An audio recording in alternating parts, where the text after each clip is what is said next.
Hi guys! Hi mga kalamon at kapatay gutom, good morning! Nandito na nga si kalamon nyo sa palengke. Karating na nga kami sa wakas dito sa palengke. Hindi ko naman in-expect na ganito katao ngayon umaga. Nga ng 24 ngayon, araw ng birthday ko. Utal na naman nga si kalamon nyo. Yun na nga ako guys, dahil kagagaling lang natin, nauutal na naman ang person. Nagtitinda dyan mga kalamon at kung sino-sino nga ng mga nagtitinda at namimili dyan sa palengke namin dito sa Talipapa. Nakamas nga ako dyan mga kalamon dahil may ubo pa nga si kalamon nyo. Hindi pa nga siya masyadong magaling pero kahit sabi ng kasama ko, tara na, pumunta na tayo ng palengke. Nga namin dyan si Manong nagtitinda ng hipon. Medyo malalaki nga yung hipon niya. Mura na ba yun mga kalamon yung isang plato dyan na nakalatag ni kuya? 100 pesos nga daw yung benta niyang yan. Guys, yung binili namin, mayroon lang kaming maialay sa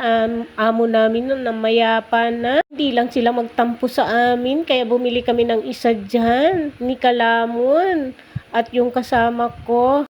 Pasensya na nga kayo mga kalamon dahil nauutal at nabubulol na naman nga si kalamon nyo dahil nga garalgal pa ang kanyang lalamunan. Masyadong magaling si kalamon nyo dito pero ito na naman siya, nandito na naman siya sa palengke at nakikipagsawsawa na naman siya dito sa mga tao at nakipagsiksikan. Wala nga akong magagawa mga kalamon dahil nga kailangan namin pumunta dito sa palengke dahil kung hindi kami pupunta dito wala kaming ihahanda sa Pasko. Kunti lang mga kalamon pero sabi ko nga sa kasama ko nakabili na ako ng kailanganin natin. Ayaw ko nang makipagbunuan dyan sa maraming tao. Kung ano lang yung kulang sa bahay, yun na lang guys yung binili namin.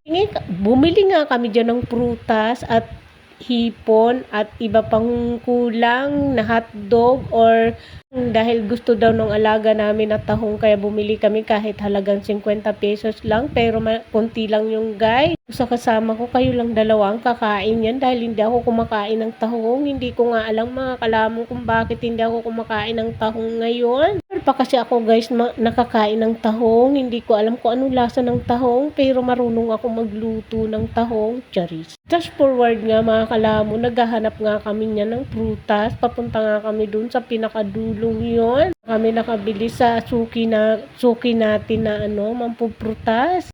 Tagal ko nga sa kanyang hindi nakabili ng prutas dahil mahilig na nga kaming mamili ng kasama ko sa Commonwealth. Hindi na nga dito sa Talipapa namin. So hindi ko naman guys in-expect na ganito nakatao kapag araw ng 24. Dami-dami nga guys na tao dito sa palengke namin. Dito yan sa Talipapa. Sana nga kayo at naubo ako at nangati yung lalamunan ko. Bibili nga ako dyan ng carbo system para gumaling na tong lalamunan natin. Bibili na nga ako ng saubo natin dahil nga naubos na yung saubo natin. Ako na naman nga bumili ng saubo. Napapansin nyo ba mga kalamon habang nagbo-voice over ako nitong vlog na to dahil nga maingay dito sa palengke? Napansin nyo ba nagaralgal yung boses ko at namamaos pa nga si kalamon nyo? Tanga tayong galing tayo sa sakit. Sakit lang yan, hindi yan ang papatay sa buhay mo. Char, makapatay talaga ng buhay. Nga mga kalamon, naghahanap nga kami dyan ng bibilihin namin. Ang kasama ko, nag-iisip nga kami kung ano pa ang mga kulang na dapat nabilhin namin. Sa kasama ko, 'di ba, prutas, gusto mong bumili ng prutas? Sabi niya naman, oo nga pala, kailangan ko ng prutas. Kasama ko mahilig siya sa prutas,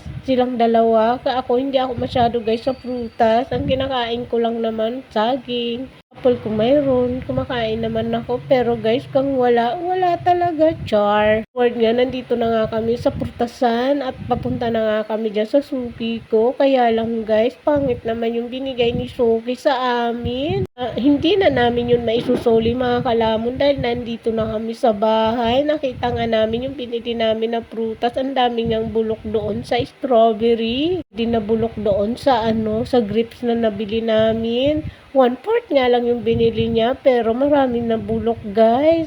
Nakakapaghinayang naman kaya sabi ko sa kasama ko, pasensya ka na dahil hindi natin tinignan kasi ng maigi nung namimili ka kasi nung bumili ka nung grape, nakatalikod ka kay Suki. Nga, forward nga mga kalamon, nandito pa rin kami kay Suki, bumibili pa rin kami dyan ng ng apple at orange at ubas. Yun nga lang ang nabili namin dyan nung kasama ko dahil wala na nga kaming pera. Mga kalamon, araw ng birthday ko ngayon 24, wala nga tayong kapera-pera, wala tayong panggip sa sarili natin dahil nga wala na.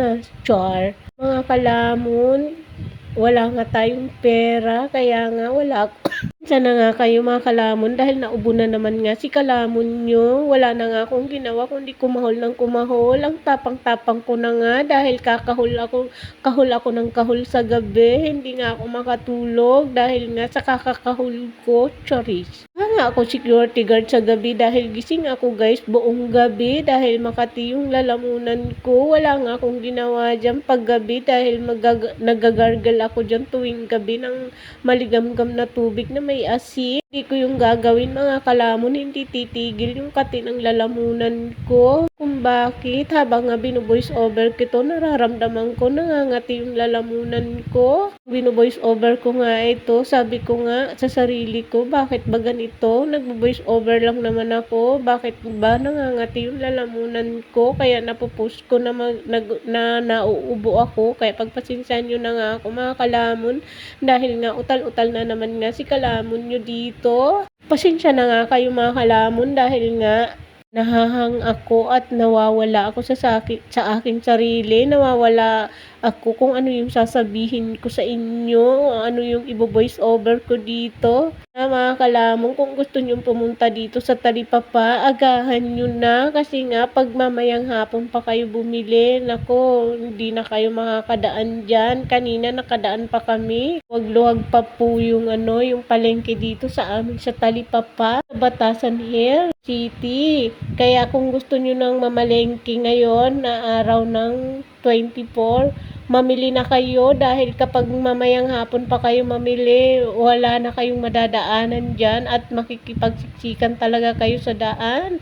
At marami na ngang namimili kapag araw ng 24, lalo na kapag hapon na siya guys. Since ko yan nung nakaraan taon, daming ang tao pag tuwing hapon, kaya hindi ako bumibili ng karne kapag hapon na dahil yung karne guys na natitira sa paghapon, medyo na yon, may amoy na siya, kaya hindi na siya kaaya-ayang kainin. Nga, nung nakaraan na binigay sa akin yung pera, bumili na talaga ako dahil sabi ko, hindi ako sigurado sa kasama ko kung anong oras siya makakagising. Kaya nga, punta na tayo dahil nga maraming tao na yan ngayon. Reward nga mga kalamon, pauwi na nga kami niyan, pero mayroon pa kaming hinahanap. Naghahanap nga kami ng litos dyan para naman kako may gulay kami. Nga kami dyan ng halagang 40 pesos na litos. Dalawang na yun mga kalamon, dalawang tangkay na yon, dalawang buo na yon, marami na din yon.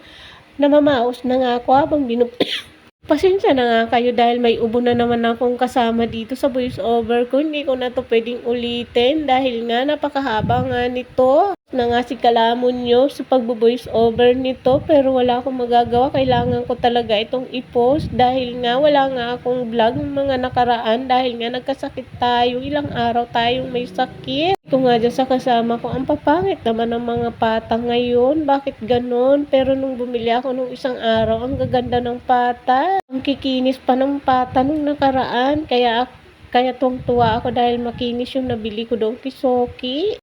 Ibang karne ngayon mga kalamon, medyo maputla siya na hindi ko maintindihan. Hindi ko alam kung mga luma ba yan o bago. Naman kasi mga kalamon, hindi mo malalaman kung bago ba talaga yung mga tinitinda nila. Basta lang makapagtinda sila, okay na yun. Mga kalamon, chinecheck ko talaga kung okay pa yung karne. Inaamoy ko talaga siya kung okay pa. Pero kung may kaaya-aya na siyang amoy, hindi ko na talaga siya binibili.